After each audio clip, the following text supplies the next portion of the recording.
ಎತ್ತು ಬಾರಪ್ಪ ರಾಮ್ ಸಾಗರದ ಮಾವ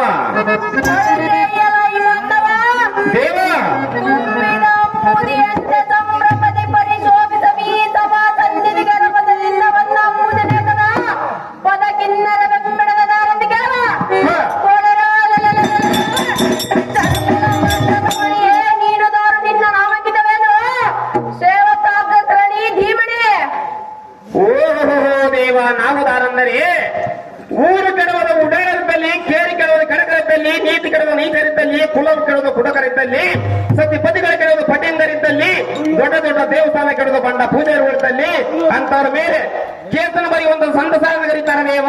ಹೇಳ್ಬೇಕಮ್ಮ ನಾಮಾಂಕಿತವ ನಾವು ದಾರಂದರೆ ದೇವ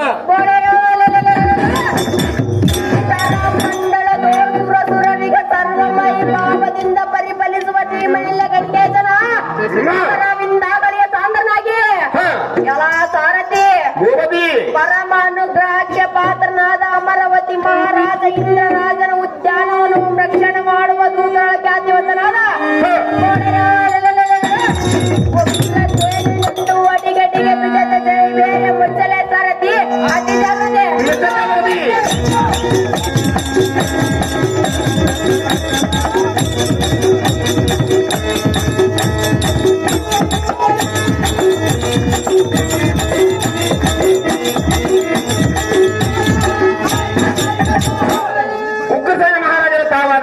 ಈ ಸಭಾಸ್ಥಾನಕ್ಕೆ ಒಂದು ಕಾರಣವೇನು ದೇವ? ಹೇಳಬೇಕು ಮುಂದಿನ ವಿಷಯವ. ಈ ಸಾರಥಿ ಸುಂದರವಾದ ಸಭಾ ಮಧ್ಯಕ್ಕೆ ಬಂದ ಕಾರಣವೇನೆಂದರೆ ಅದೇನು ದೇವ? ರಾಜನ ಸಂದ್ರತರ ಉದ್ಯಾನವನವ ಉದ್ಧಾರ ಮಾಡೋಗೋಸ್ಕರ ಬರೋಣವಾಯ್ತು ಕಂಡಿಯ ಸಾರಥಿ ತಿಳಿಸೇ ನಾವೊಂದು ಸಂಗತಿ. ಒಳ್ಳೆ ರೂಪತಿ ಬಿಡನಗರ ಜಾಗೃತಿ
ತರುಲತೆಗಳು ಮಲ್ಲಿಗೆ, ನಾಗಮಲ್ಲಿಗೆ, ಇಸುವಂತಿಗೆ, ಶಾವಂತಿಗೆ,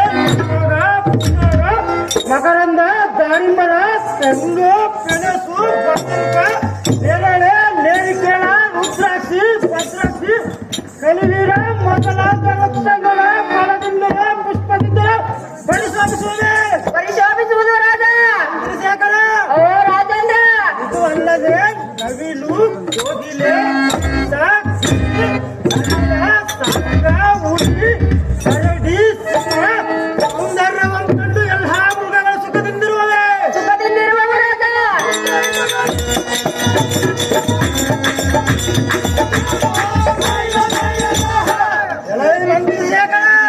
ರಾಜೇಂದ್ರ ಪ್ರತಿ ತಿಂಗಳಿಗೆ ವನಚರರಿಗೆ ಸರಿಯಾಗಿ ಸಂಬಳ ಸಲ್ಲುವುದು ರಾಜ.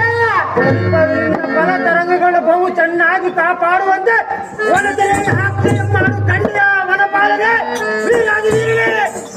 ರಾಜೇಂದ್ರ ನಮ್ಮ ವನದಲ್ಲಿರುವ ಮಲ್ಲಿಗೆ, ನಾಗಮಲ್ಲಿಗೆ, ಸಂತಿಗೆ, ಚಾಮಂತಿಗೆ ಮುಂತಾದ ಗಿಡಗಳನ್ನು ಚೆನ್ನಾಗಿ ಕಾಪಾಡುವಂತೆ ಆಜ್ಞೆಯನ್ನು ಮಾಡಿರುವನೆ ರಾಜ. ಸಂಗುಣ ತೇಜ ರಾಜೇಂದ್ರ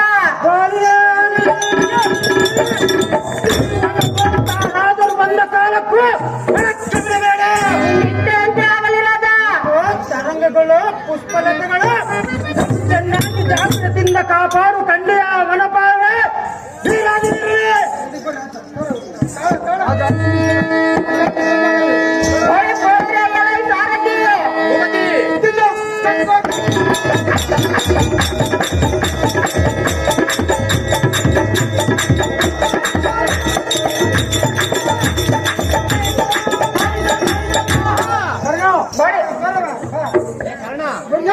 ಸಾರಥಿ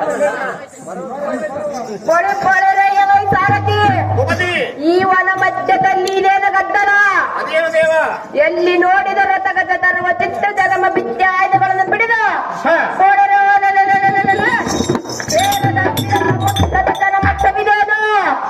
ಎಲ್ಲ ಸಾರಥಿ ಭೂಪತಿ ಇವರು ದಾವರಾಜರು ದಾವ ದೇಶ ದೀಪರು ಎಲ್ಲಿಂದ ಬಂದರು ಏಳರಲ್ಲಿ ಇವನ ಒಪ್ಪರು ಹ.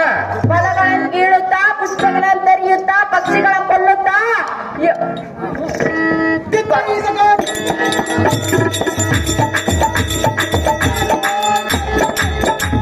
ಇವರು ದಾರಾಜ್ಞೆ ಪಡೆದು ಈ ವನವನ್ನು ಪ್ರವೇಶಿಸಿದರು ಹ. ಇವರನ್ನು ವಿಚಾರಿಸಿದ ಸಾರಥಿ ಅತಿ ಜಾಗ್ರತೆ ನಿಮ್ಮ ಹೆಸರೇನು ಭೂಪತಿ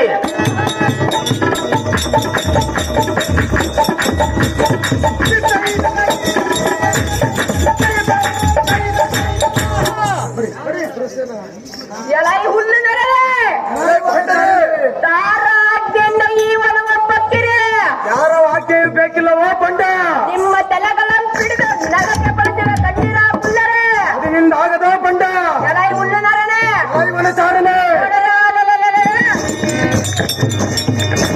ಅಮರಾವತಿ ವಲ್ಲಭ ಇಂದ್ರ ಮಹಾರಾಜನಿ ವನದ ದಾರದಾರ ಬಿಡಬೇಡವೆಂದು ಬಂದವರ ಚಂಡಿಕ ಕೈ ಕೊಟ್ಟು ತಪ್ಪಿ ಪಿಡಿತರುವುದೆಂದು ಆಜ್ಞೆ ಮಾಡೋಣ ಹಾ